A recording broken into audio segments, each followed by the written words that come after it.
Welcome to our channel. Today we how to download Canva for YouTube thumbnails that sell. Quick tutorial step by step clearly.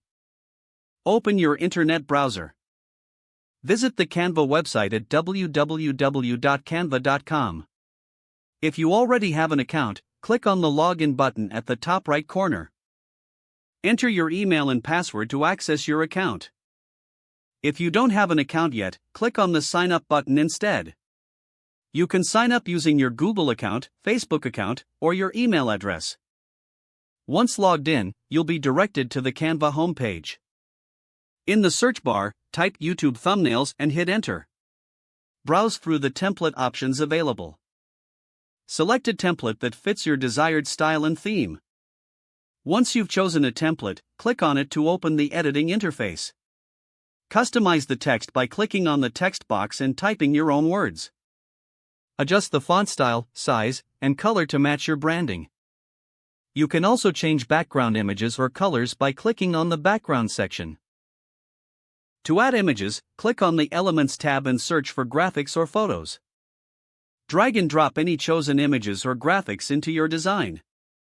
You can resize them by clicking and dragging the corners. If you want to add any additional text, click on the Text tab and choose Add a heading or other options. Position the new text where you want it on the thumbnail. Once you're satisfied with your design, click on the Share button in the upper right corner. From the drop-down menu, select Download. Choose the file type you prefer, such as PNG or JPEG. Then click the Download button to save your thumbnail to your computer. Now your Canva YouTube thumbnail is ready to be uploaded. If the page does not load, refresh the browser or try again in a private or incognito window. Make sure you are using the correct email address, then retype it carefully to avoid small typos. If your password is not accepted, use the reset option and create a new strong password you can remember.